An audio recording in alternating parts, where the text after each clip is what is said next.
Salmo capítulo 5. Nós vamos ler do versículo 1 até o versículo 3.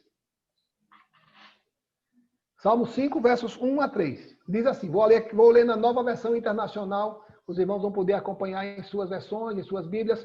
O significado é o mesmo, ainda que palavras distintas, palavras diferentes, e as lições, com certeza, serão as mesmas, extraídas por nós diante do Senhor. Diz assim a palavra do Senhor.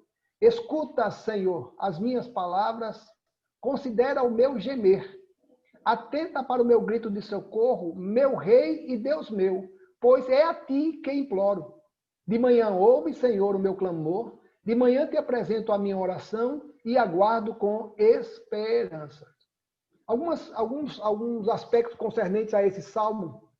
Primeiro que é um salmo de autoria do rei Davi. É um salmo que foi composto pelo rei Davi. Os irmãos sabem que os salmos não eram lidos. Os salmos eram canções, eram hinos de louvor a Deus. E assim como estamos lendo, eles eram entoados na sinagoga ou no templo. Ali, não no templo, porque no templo de Jasmine ainda não existia o templo, mas no culto, na celebração. A segunda coisa é que é um salmo matinal. Era um salmo que era cantado no início da celebração. Provavelmente Asaf, o levita responsável pelos levitas, a família de Asaf, iniciava a celebração. E se você tiver o cuidado de olhar, no capítulo 4, é o salmo do final do dia. Esse salmo era indicado, recomendado e cantado, entoado no início da celebração. E o Salmo 4, alguns comentaristas bíblicos dizem que provavelmente ele era entoado ao final da celebração, ao final do dia. Então era como se fosse uma oração matinal dentro da celebração, dentro do contexto. Eu li os versículos 1 a 3, mas eu quero convidar você a passear um pouco, de maneira bem sucinta, de maneira bem superficial, nos versos seguintes, do 4 até o versículo 12, que compõe o Salmo 5. Não vou me prender, não vou me deter neles, mas só para a gente ter uma ideia do que Davi abordou diante de Deus nos versos seguintes. Ficamos detidos apenas no verso 3, 1 a 3, mas vamos saber o que foi que Davi tratou daquilo que aconteceu, a maneira como ele abordou o Salmo a partir do versículo 4 até o versículo 12. Nos versos 4 a 6, você vai perceber que Davi faz uma declaração minuciosa dos atributos de Deus, daquilo que é a integridade de Deus, da maneira como Deus se comporta, da maneira como Deus reage a algumas atitudes da nossa parte. E é impressionante que, conhecendo Deus como nós conhecemos, sabemos que nada disso mudou. Ele continua do mesmo jeito, se indignando, se revoltando, sendo correto nas suas ações, se indignando com a injustiça, um Deus que não se acomoda com a injustiça, com o mal. Interessante que Davi começa a destacar que é um Deus que não é conivente com a injustiça. É um Deus, pelo contrário, é intolerante para com o mal ou com a maldade. Um Deus que evita os arrogantes, pessoas que têm um rei na barriga, pessoas que olham por cima, que têm o nariz empinado. Deus não lida com essas pessoas. Deus não trata com essas pessoas. Por quê? Porque elas são os próprios deuses, elas são seus próprios deuses. Elas não precisam de Deus, elas são deuses. Vou precisar de Deus se eu posso resolver do meu jeito. Davi também destaca que os mentirosos, aqueles que não agem com sinceridade diante de Deus, serão destruídos, ou são destruídos diante de Deus. Por quê? Porque a aparência é casca, é que impressiona os homens, mas não agrada ao coração de Deus. E por último, os assassinos e enganadores. Deus começa a mostrar que não se agrada de pessoas que agem assim, que tiram a vida alheia e que agem com trapaças, com enganação, na relação entre nós e na relação para com Deus. No verso 7 e 8, Davi nos convida a olhar e manifestar uma declaração de temor a Deus, de dependência de Deus, de confiança em Deus. Davi ressalta que é necessário nós confiemos em Deus. E que confiemos em Deus. Ele nos convida a se juntar a Ele nessa dependência do temor a Deus. 9 e 10 é um retrato da realidade da volta do salmista, daquilo que está acontecendo à sua volta. Ele começa a contemplar algumas situações pontuadas, situações que ele estava enfrentando, situações que ele tinha que lidar, situações que ele era testemunha do que está acontecendo. Mas ele termina o Salmo 11 e 12 de maneira bem direta, destacando o privilégio diferente daquela relação, daquilo que não agrada a Deus, que frustra o desejo de Deus, que dos quais Deus se ira, ele começa nos versos 11 e 12 a destacar o privilégio daqueles que colocam no Senhor a sua confiança. Mas uma coisa eu quero destacar aos irmãos, é um salmo que nos convida a entender uma peculiaridade desse salmo. Esse salmo é uma oração sem resposta. Davi apresenta a Deus a sua oração, e como ele diz lá no primeiro verso, no verso 3, e fico esperando, com esperança. Então é um salmo que não tem resposta, que não tem imediatamente aquilo que aconteceu depois que ele orou. Por exemplo, o Salmo 40, verso 1. Algumas versões dizem, esperei com paciência no Senhor. A minha versão diz, coloquei toda a minha esperança no Senhor, e o Senhor se inclinou para mim e ouviu o meu clamor e o meu grito de socorro. Deus ouviu. E aí ele diz, tirou-me de um poço, do charco, de lama, tal. Ou seja, a resposta à oração veio, e no Salmo já contém aquilo que Deus fez em resposta à oração do seu servo. Ainda que eu imagine, isso é coisa minha, do pastor, que existe uma distância em tempo, no capítulo 40, verso 1, muito grande. Tempo. Entre a maneira como eu coloco, da maneira como eu dependo, da maneira como eu confesso a minha dependência do Senhor e aquilo que aconteceu em seguida.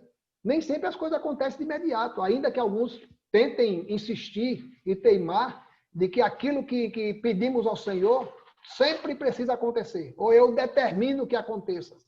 Quem é você? Quem sou eu para determinar alguma coisa diante do Senhor? Eu não sou nada.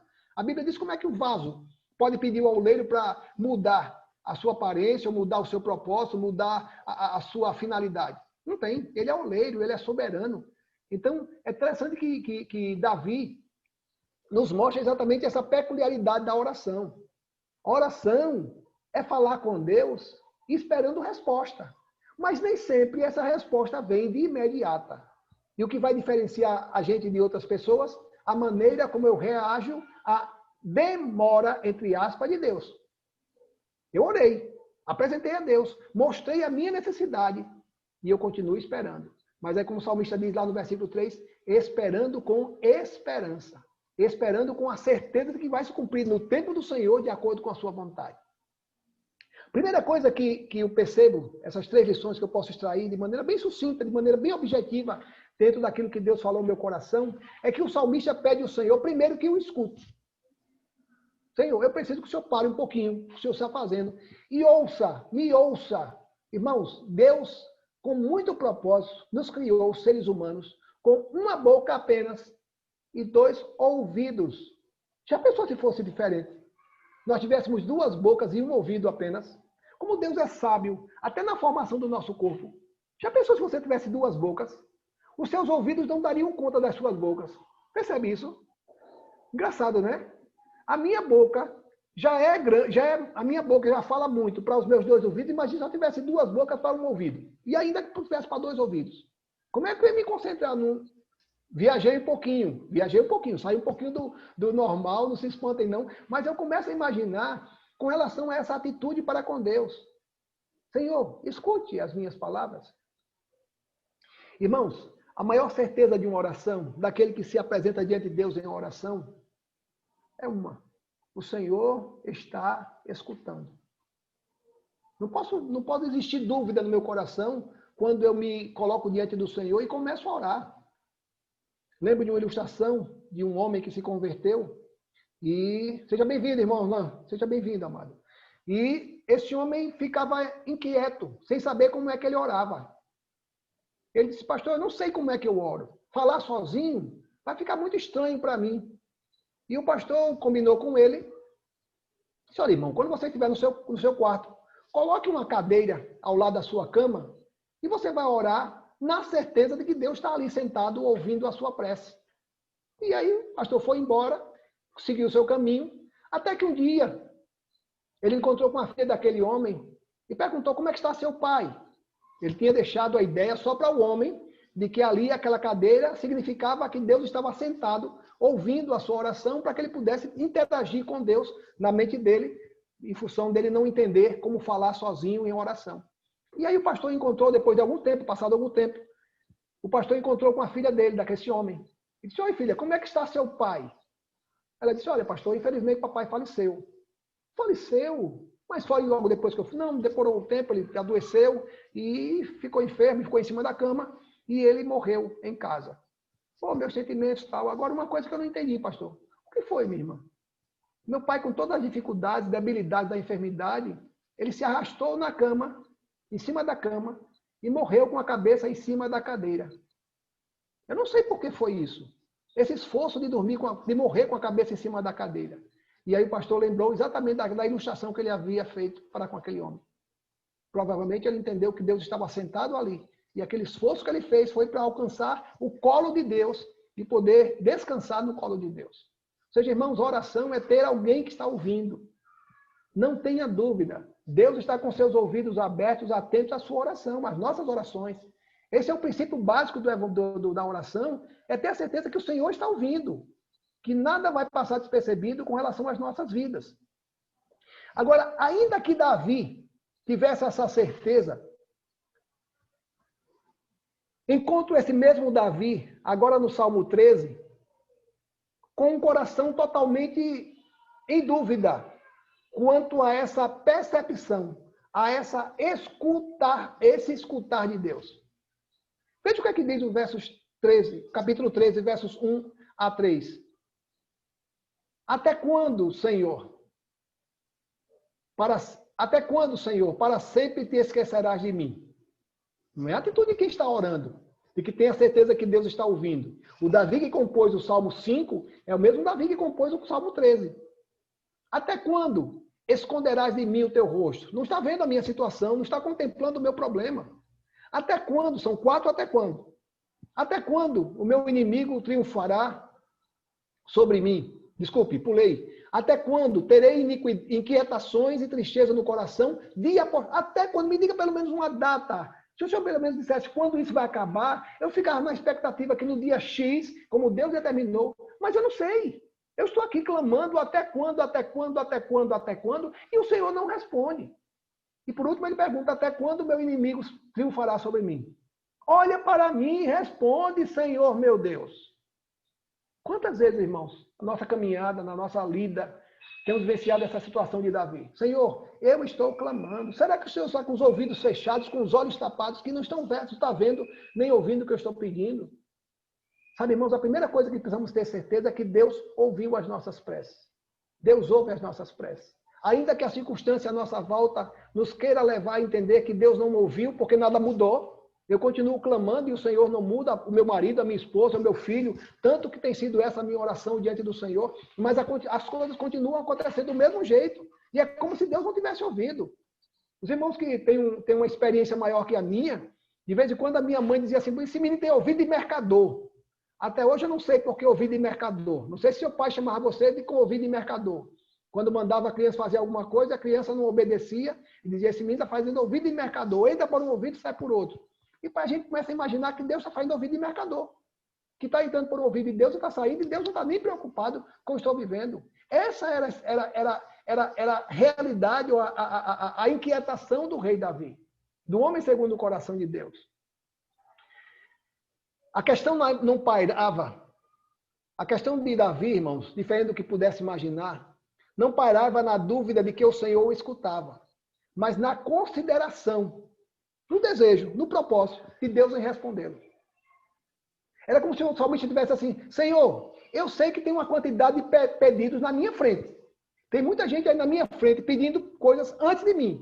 Mas, por favor, Senhor, passa o meu pedido na frente deles. Senhor, coloca o meu pedido na frente de todos eles, porque o meu pedido é urgente. Meu problema é muito mais grave do que todos eles. Ou seja, Davi estava, quem sabe, exigindo de Deus algo que não podemos exigir de Deus. A única coisa que a gente espera é que Deus ouça as nossas orações. E se Deus ouviu a sua oração, descanse. Ah, pastor, é muito difícil. Eu sei que é muito difícil. Sei que é muito difícil. Domingo à noite eu estive em Maragogi, os irmãos souberam que o Will foi o mensageiro de Deus na domingo à noite. Fui junto com o Rejane e conversamos lá no culto. A pregação foi sobre a experiência de Marta, Maria e Lázaro. O mensageiro vai até Jesus E eu comecei a florear e a imaginar o mensageiro mandado por Marta, Maria e Lázaro, lá de Betânia até onde Jesus estava, próximo do Jordão, cerca de 30 quilômetros de distância de Betânia até onde Jesus se encontrava. Jesus havia fugido de Jerusalém, porque os judeus queriam prendê-lo, ele fugiu lá para a beira do Jordão. E o mensageiro, quando chegou lá, imaginou que assim, Jesus, a irmã Marta lá de Betânia, está dizendo o Senhor que está enfermo, aquele a quem o Senhor ama.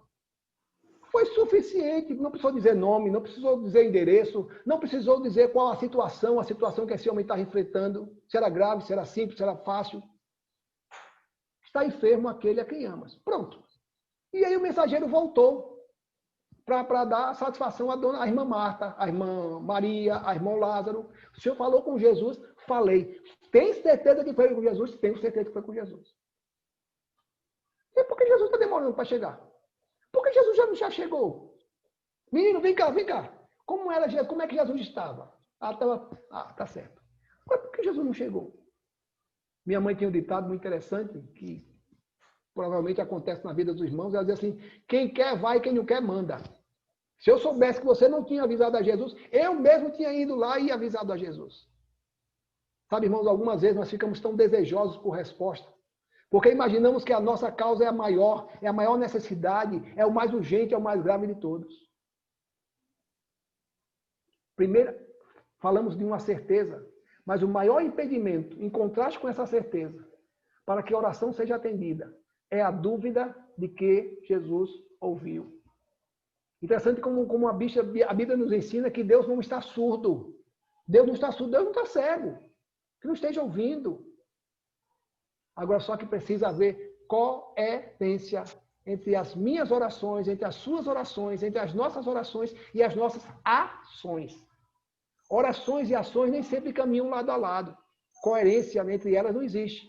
Porque eu oro por uma coisa, mas eu acho de outro jeito. Ou eu acho de outro jeito e oro de uma maneira. Precisa haver coerência. Se eu oro, eu aprendo a confiar. Entregou, entreguei, agora descanse. Lembro de Ana, lá no capítulo 1 de 1 Samuel. Ana aflita. Por quê? Porque a sua rival, a outra esposa de Elcana, seu marido, a Penina, lhe dava filhos. Elcana poderia compor a sua descendência através dos filhos de Penina, mas Elcana não amava Ana. Mas Ana sofria pela humilhação, pela vergonha, pelo menosprezo de Penina, até que ela chega diante do Senhor e derramando a sua alma diante do Senhor, prometeu ao Senhor que aquele filho que Deus realmente viesse a lhe dar, ela devolveria ao Senhor. E aí até que chega o profeta Eli, meu Deus do céu. E aí disse, mulher, uma hora dessa você está bêbada. E ela disse, olha, eu não tomei a tua serva como filha de Belial, eu estou bêbada, estou me derramando aqui diante do Senhor, porque eu estou pedindo ao Senhor um filho. E é lindo, irmãos, como o relato da Bíblia traça a atitude de Ana antes, porque ela subia para Samar, onde era o templo, onde eles adoravam, e Ana não queria comer, Ana não se alegrava, Ana não tinha felicidade em nada. A cabeça dela estava voltada na maternidade. E é interessante que o Eli, o profeta Eli disse, vá, e faça conforme aquilo que Deus tem para a sua vida. E a Bíblia diz que Ana saiu da presença de Eli e diz assim que o seu semblante já não era mais triste. E ela comeu e subiram para Samar e adoraram ao Senhor. Ou seja, Deus não respondeu a oração de Ana imediatamente, mas ela já tomou como certeza, olha, o Senhor ouviu. E agora o que me cabe?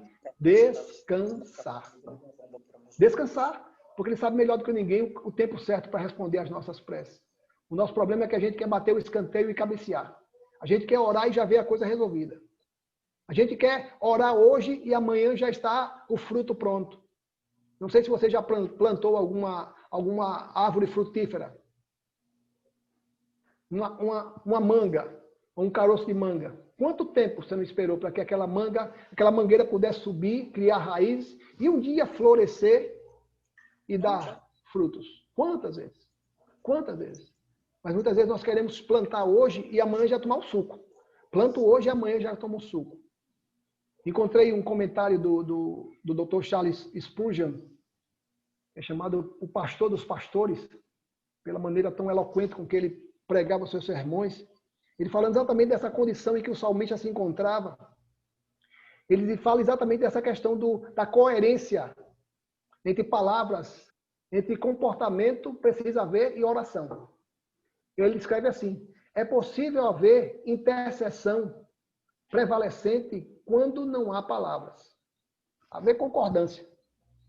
Infelizmente, também é possível haver palavras e não há, quando não há verdadeiras súplicas. Pronuncia, mas não está com o espírito voltado para adorar.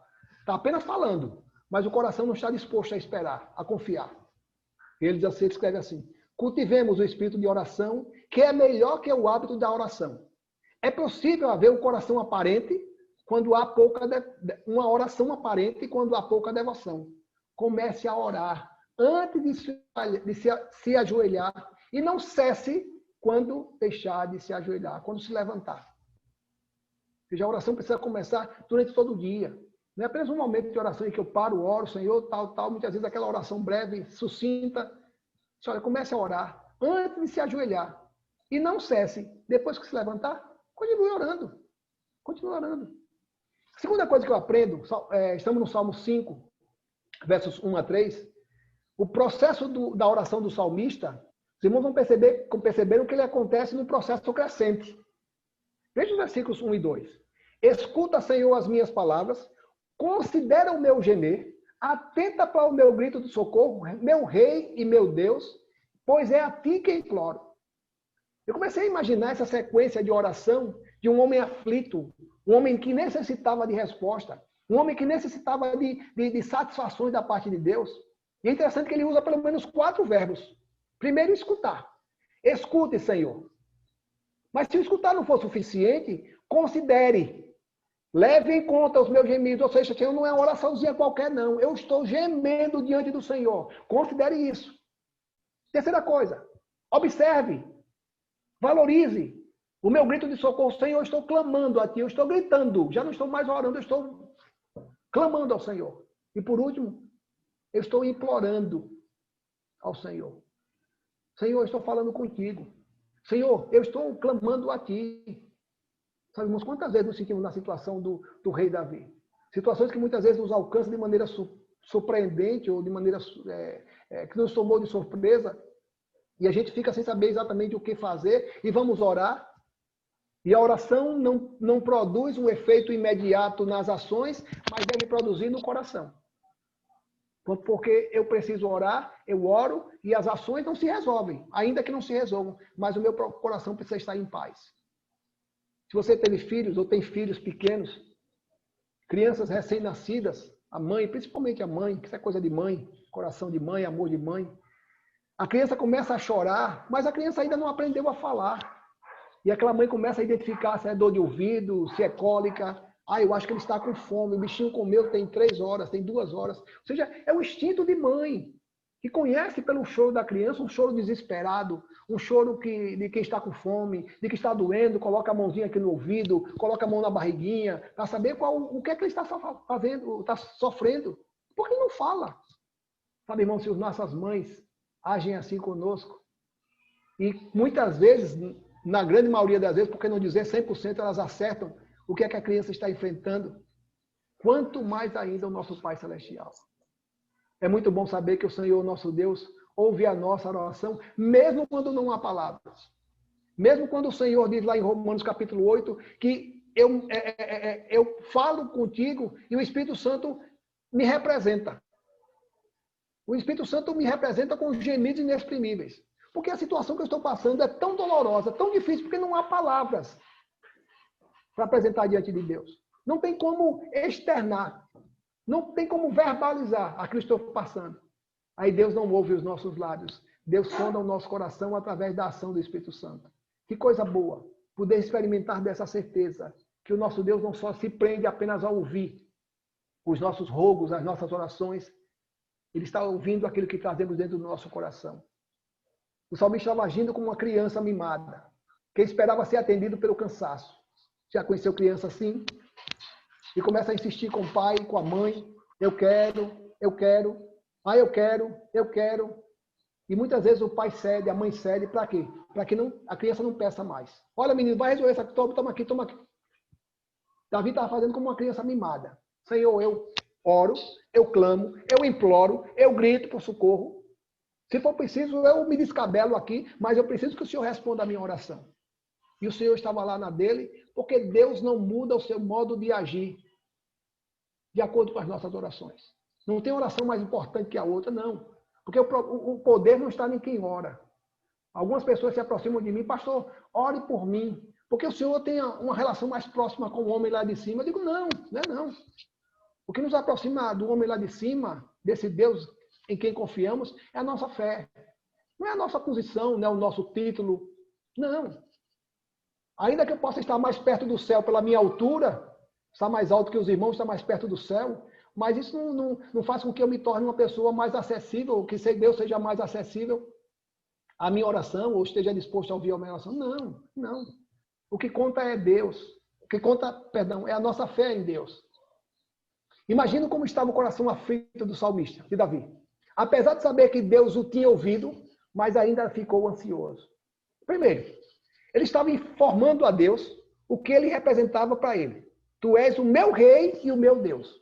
Ou seja, o rei humano, Davi, reconhecia-se incapaz de resolver seus problemas. Daí, buscava a resposta no rei meu e Deus meu, o Deus Todo-Poderoso. Olha, eu sou rei, mas isso não está ao meu alcance. Eu sou rei de Israel, eu sou rei do meu povo. O Senhor me constituiu rei sobre Israel. Um rei conceituado entre os meus inimigos, mas eu não tenho poder para resolver isso. E quantas vezes, irmãos, a gente se vê numa situação dessa? Qual é o problema? É dinheiro? Não, não é dinheiro, não. Dinheiro não resolve. Qual é o problema? Você precisa que eu fale com alguém? Não, não é não. Não é isso, não. Você precisa de alguma ajuda, de algum auxílio, de alguma... Não, eu estou precisando de Deus. Eu sou rei em Israel. Sou eu que mando e desmando, mato e deixo viver. Mas quanto a isso, eu estou na total dependência do meu rei e no meu Deus. Que coisa boa, irmãos. Davi entendia perfeitamente que ainda que ele fosse um rei, olha que um rei conceituado, um homem que tinha todo um respeito dos seus subalternos, do povo de Israel, dos seus vizinhos, não invadiu Israel. Com medo de quê? Do poderio bélico de Israel. Israel não viveu os conflitos quando Davi era o rei de Israel. Por quê? Porque era um homem conceituado, era um homem digno, era um homem que causava medo aos seus inimigos. A segunda coisa que eu percebo, dentro desse rei humano a um rei divino, os irmãos vão perceber que no finalzinho da frase, Davi está informando a Deus que o seu coração, buscar o coração dele, não buscava ajuda em mais ninguém, em outros deuses. Ele diz assim, pois é a ti que eu imploro. Olha, eu estou falando com o Senhor. Eu não estou recorrendo à ajuda de A, de B, de C, não estou recorrendo a um empréstimo, não estou recorrendo a alguém que possa sanar o meu problema. Eu estou falando com o Senhor. É o Senhor que eu estou falando. Mas Ele nos conhece e ouve a nossa oração. E eu disse aos irmãos que não aquilo que eu pronuncio com os meus lábios, não aquilo que você pronuncia com os seus lábios, mas aquilo que a gente vive, experimenta dentro do nosso coração. Eu posso estar falando muito bem, de maneira eloquente, de maneira que possa impressionar os homens, mas não impressiona o coração de Deus. Davi decidiu que enquanto vivesse, oraria. Ele jamais deixaria de suplicar, ainda que a resposta não chegasse. Ore, ore. Agora, sem duvidar, sem questionar, sem se rebelar contra Deus, ore. Ore. É tão bom entender que nós temos um Deus que ouve. E mais do que isso, irmãos, o que eu louvo a Deus é pelo privilégio de saber que esse Deus um dia foi homem. Se tornou carne, se tornou homem, matéria como a gente. E mais do que ninguém sofre com a gente. Sabe o que é que estamos passando? Nesse momento, Davi estava desesperado. A Bíblia não fala do que se trata, qual a sua oração, qual a sua necessidade. Mas ele está dizendo, Senhor, olha, eu já não tenho mais o que fazer. Eu já orei, eu já clamei, eu já pedi por socorro, eu já gritei, eu já me descabelei, mas é o Senhor, em ti que eu confio. Porque o Senhor é meu rei, meu Deus. Que coisa maravilhosa a gente poder aprender a confiar em Deus, não pelas nossas forças, não pelas nossas capacidades, pelos nossos recursos, mas saber que Ele sabe melhor do que nós mesmos o que é melhor para cada um de nós. E aí conta o versículo 3, quando ele diz assim, de manhã ouves, Senhor, o meu clamor. De manhã te apresento a minha oração e aguardo com esperança. Encontrei aqui pelo menos 3 questões que eu posso identificar nesse apenas um versículo. De manhã, Senhor, ouves, Senhor. De manhã, ouve, Senhor, o meu clamor. De manhã te apresento a minha oração e aguardo com esperança. Primeira coisa que precisamos entender. A certeza de que Deus ouviu o seu clamor. Tome posse disso, meu irmão. Não duvide. Não questione. O Senhor ouviu a sua oração. É tão bom ter essa certeza que as minhas palavras, ainda que não merecesse, ainda que não fosse merecedor de nada. Hoje eu estava conversando com alguém e me prontifiquei a orar com essa pessoa. Disse, olha, que Deus realmente te abençoe. Se eu merecer... Não, você não merece nada. Ninguém merece nada. Como assim, pastor? Ninguém merece? Não. Porque o que Deus faz por nós é infinitamente maior do que a gente possa merecer. Eu não mereço nada de Deus. Imagina que você também não merece nada de Deus. E por que ele faz? Porque é um pai amoroso.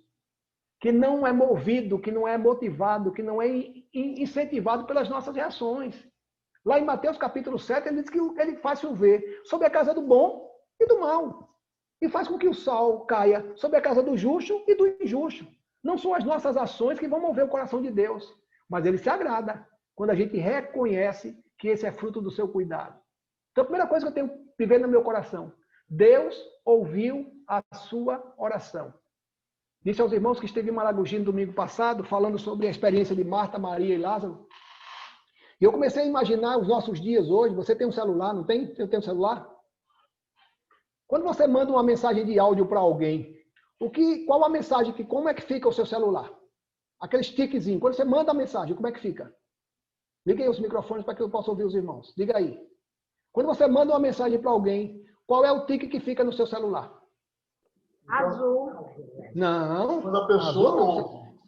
Você está sendo apressado. Aí já são cenas dos próximos capítulos. Primeiro, fica um tiquezinho no seu celular. A mensagem foi enviada. Não é assim? Estão caminhando comigo? Depois, ficam 2 tiques cinza. Por quê? A mensagem chegou lá.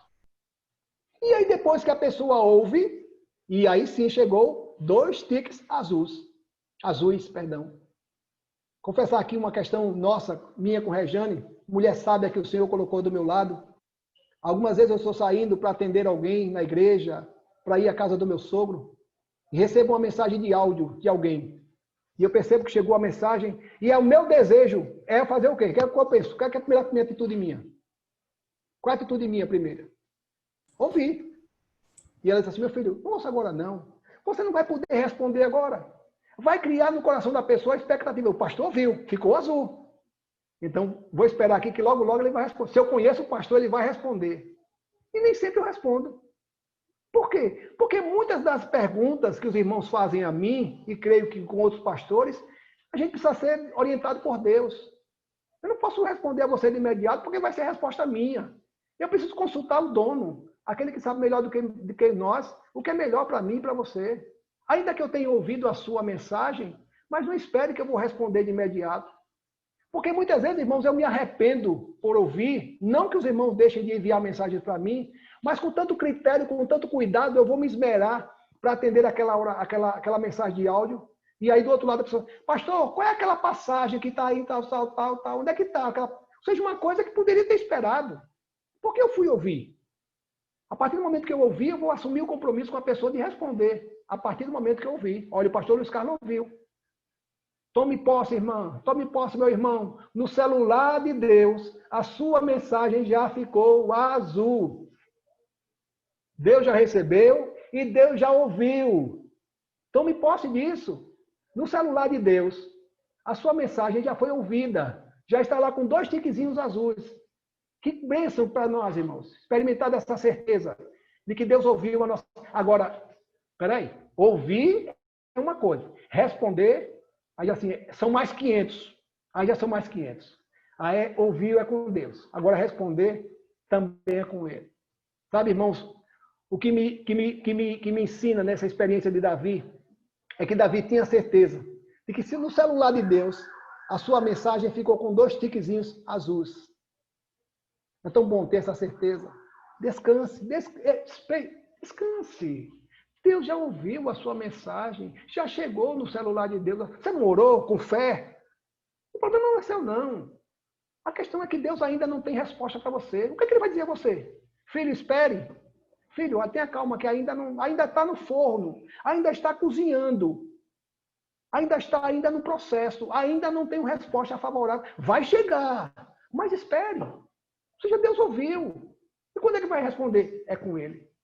Mas como é difícil a gente vivenciar essas duas etapas. Ouviu e quer a resposta. Deus ouviu, então ele vai responder. Se eu conheço Deus, na experiência das irmãs de Lázaro, lá em Betânia, se Jesus recebeu a mensagem, conhecendo Jesus como a gente conhece, aquele Jesus que jantava na nossa casa, que nós sabíamos do seu gosto, do seu tempero, ele vem, ele vai chegar. E Jesus não veio. Porque quando o mensageiro veio embora, para avisar a irmã Marta e a irmã Maria que Jesus havia tomado conhecimento, a Bíblia diz assim, que Jesus disse, essa doença não é para a morte, mas para a glória de Deus. E a Bíblia diz que Jesus ainda demorou 2 dias no lugar em que eles estavam. O que ia produzir na vida dessas pessoas? A dúvida. Ou Jesus não ouviu. Ou ele está com descaso com a gente. Está agindo de maneira irresponsável. Ou seja, não é isso, meu irmão, não é isso. O Senhor vai chegar na hora certa. A segunda coisa, quando o salmista disse, de manhã ouve, Senhor, o meu clamor, de manhã te apresento a minha oração, ele está dizendo que a certeza de que Deus é o dono do tempo. Deus é atemporal. Deus é começo, meio e fim, ainda que não tenha começo. Questão de tempo é só um detalhe para Deus, só um detalhe. Mas tem uma certeza. Nem ele chega adiantado, antes da hora, nem ele chega atrasado. Ele chega na hora certa. Como a gente costuma dizer, na hora H. Imagina Davi, de manhã envia uma mensagem para Deus, uma mensagem de áudio, olha na tela do celular e a mensagem ficou azul. Logo já foi ouvida por Deus. Agora, quando é que vai responder? Só Deus sabe. Por mais que não pareça, é o melhor para nós. A aparente demora de Deus vai ser sempre o melhor para as nossas vidas.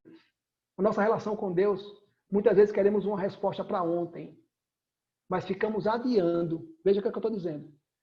Naquilo que a gente pede a Deus. Nós queremos que Deus responda ontem. Senhor, já está atrasado. Já era para ter vindo ontem. Mas muitas vezes, quando Deus requer de cada um de nós compromisso, obediência, temor à sua vontade, amanhã, Senhor. Amanhã, quem sabe, a gente vai postergando, a gente vai adiando aquilo que é necessidade da minha vida.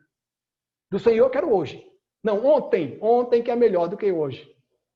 Mas quando Deus requer de cada um de nós compromisso, dedicação, comprometimento, algumas vezes nós temos de Senhor, espera um pouquinho. Eu tenho algumas coisas para resolver ainda aqui, ainda a minha vida ainda está meio tumultuada. Eu vou resolver algumas questões. E quando a coisa se resolver, eu volto. Sabe, irmão, sabe o que vai acontecer? O inimigo das nossas almas, você sabe quem é, né? O inimigo das nossas almas, não vou nem falar o nome dele, não. O inimigo das nossas almas vai fazer de tudo para eu, para você, nunca nos livrarmos daquilo que nos impede de termos plena comunhão com Deus. Se é isso que você quer, você nunca vai ter. Nunca vai ter. Você vai estar sempre vinculado a alguém, vinculado àquele compromisso. Começa a se desfazer daquele empréstimo, daqui a pouco tem que dar outro. Meu Deus, quando é que eu vou dar o meu dízimo? Chega alguma coisa, algum compromisso no domingo. Meu Deus, quando é que eu vou para a igreja? Se eu não tomar uma decisão confiada em Deus, eu vou me tornar sempre refém da ação do inimigo na minha vida. Ou eu tomo uma decisão concreta, uma decisão séria, uma decisão realmente irrevogável. Eu vou continuar sendo refém. Marionete. Aquele bonequinho na mão do inimigo das nossas almas. E a terceira coisa. Eu preciso esperar. Mas esperar com confiança. Preciso esperar, mas esperar com confiança. Enquanto Deus nos responde, vá se ocupar. Minha mãe diz assim, vai arranjar o que fazer, vai arranjar um lavado de roupa. Mais ou menos assim. Enquanto Deus não responde, vá se ocupar, vá viver naturalmente. Isso me faz lembrar, sabe o que, irmãos? A experiência do profeta Jeremias e do profeta Ananias. Quando o profeta Ananias se levantou lá no capítulo 29 de Jeremias, e Israel ia ser invadida pelos babilônios, já tinha sido invadida, perdão, e levantou um profeta chamado Ananias. Disse, olha, não se preocupem não, não se preocupem não. O tempo do Senhor de cativeiro só apenas 2 anos. Logo, logo a gente vai estar de volta. Todo mundo vai para casa feliz da vida. E aí o profeta Jeremias, depois de algum tempo, convoca todo o povo e diz, olha, sabe de uma coisa? O Senhor está dizendo que o nosso tempo não são 2 anos, não. São 70... Não, 2 anos a gente aguenta agora. Mas enquanto os 70 anos vão, plantem, cuidem de suas famílias, façam a obra. Porque é o Senhor. Eu não posso antecipar nem adiar o relógio de Deus. Se Ele tem uma resposta para a sua vida, para a minha vida, é no tempo dele. Por isso, meu irmão, minha irmã, vá se ocupar. Vá viver a sua vida. Não fica olhando para o celular se Jesus respondeu, se Deus respondeu, se chegou a mensagem de Deus. Não. Aprenda uma segunda lição nessa esperar com confiança. A demora de Deus em responder, muitas vezes requer uma mudança nossa de atitude. Deus está querendo, quem sabe, podar, moldar, lapidar a minha vida e a sua vida. Porque se Deus respondesse de imediato, eu não aprendia nada. O que é que eu ia aprender? Nada. Eu determinei e Deus ouviu. Está vendo como eu sou? Está vendo a minha fé? Está vendo como eu sou poderoso? Eu sou. Se quiser oração, fale comigo, porque eu tenho livre acesso ao nome. Eu tenho um telefone vermelho lá de Deus. Não. Deus está exigindo de mim mudança de atitude, de comportamento. Enquanto isso, Ele está preparando, colocando lá naquela panela de barro, em cima do fogo de lenha, aquela feijoada, que vai demorar, quem sabe, um dia para cozinhar. É assim que Deus faz. A gente quer o self-service. Chegar já está pronto. Pesa, coloca a comida, pesa, paga e come. Mas muitas vezes Deus coloca numa panela de barro, em cima de um fogo de lenha. Você vai precisar aprender a esperar. Mas enquanto Ele não responde, vá mudando, vá ajeitando, vá conduzindo, vá percebendo na sua vida, na minha vida, se existe alguma coisa que Deus quer mudar. Deus poderia ter respondido, por que Ele não respondeu? O que é que Ele está querendo me ensinar com essa demora? E enquanto Deus não responde, vá fortalecendo a sua fé.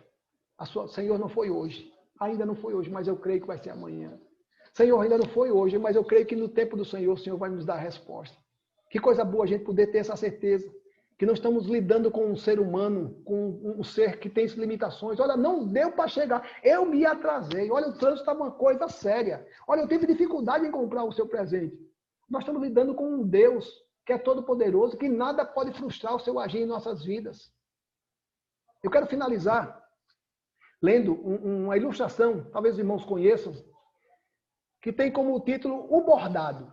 Não sei se os irmãos conhecem, mas quem não conhece vai poder entender como Deus faz, como muitas vezes Deus age em nossas vidas, ainda que a gente não entenda o seu agir e o seu proceder para conosco. Diz assim a ilustração. O Bordado. Conhecem? Eu vou começar a ler. Os irmãos vão perceber se conhecem ou não. Quando eu era pequeno, minha mãe costurava muito. Eu me sentava no chão, brincando perto dela, e sempre lhe perguntava, mãe, o que é que você está fazendo? E ela respondia que estava bordando. Todo dia era a mesma pergunta e a mesma resposta. Observava o seu trabalho de uma posição abaixo de onde ela se encontrava sentada, e repetia, mãe, o que é que a senhora está fazendo? Dizia-lhe que de onde eu estava olhando, o que ela estava fazendo não parecia nada que tivesse ordem, estava tudo confuso e estranho.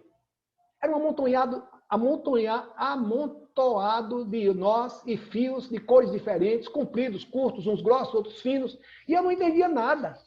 Ela sorria, olhava para baixo e gentilmente me explicava, filho, sai um pouco para brincar, e quando eu terminar meu bordado, eu chamo você. E aí eu coloco sentado no meu colo e deixarei que veja o trabalho da minha posição.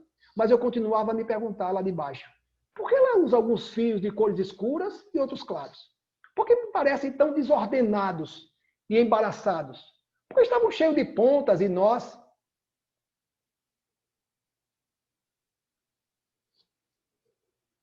Vê se me acha aqui. Por que estavam cheios de pontas e nós? Porque não tinha ainda uma forma definida, porque demorava tanto para fazer aquilo. Um dia, quando eu estava brincando no quintal, ela me chamou, filho, vem aqui e sente no meu colo. Eu sentei no colo dela e me surpreendi ao ver o bordado. Não podia crer. Lá de baixo, parecia tão confuso, mas de cima vi uma paisagem maravilhosa. Então minha mãe me disse, filho, de baixo parecia confuso e desordenado, porque você não via na parte de cima que havia um belo desenho. Mas agora, olhando o bordado da minha posição, você sabe o que eu estou fazendo, você descobriu o que é que eu estava fazendo. E eu, muitas vezes ao longo dos anos, temos olhado para o céu e dito: Pai, o que estás fazendo? Ele parece responder: estou bordando sua vida, filho. E eu continuo perguntando: mas está tudo tão confuso. Pai, tudo está em desordem, há muitos nós, fatos ruins que não terminam e coisas boas que passam logo. Os fios estão tão escuros, por que não são mais brilhantes? O pai parece me dizer: meu filho, ocupe-se com o seu trabalho e confie em mim. E eu farei o meu trabalho. Um dia colocarei você no meu colo e então você vai entender. Muitas vezes não entendemos o que está acontecendo em nossas vidas. As coisas são confusas, não se encaixam e parece que nada dá certo. É que estamos vendo o avesso da vida. Do outro lado, Deus está bordando. Não podemos ter dúvida quanto a isso, irmãos. Deus poderia ter respondido a minha oração, a sua oração de imediato. Mas se Ele está demorando, é porque Deus está moldando, lapidando meu caráter. Enquanto isso, cresça, amadureça, crie vínculo com Deus, crie uma intimidade com Deus, que tenha plena certeza que não é fruto da sua oração que está sendo mal feita, mal pronunciada, ou com palavras inadequadas, mas é o tempo do Senhor que está demorando. Mas Deus não atrasa. Os mergulhos de Naamã no Rio Jordão foram 7. Nem foram 6, nem foram 5 e nem foram 8. As voltas ao redor do muro de Jerusalém também foram 7. Nem foram 6 e nem foram 8. Foi no tempo do Senhor. E Deus não vai mudar o seu agir para com você nem para comigo. Eu não sou melhor nem pior do que aqueles que nos antecederam, dos personagens bíblicos, que Deus chegou na hora, que Deus cumpriu o seu papel. E tudo aquilo que Ele fizer em nossas vidas possa redundar em honra, glória, louvor para o seu nome. Que Deus nos abençoe.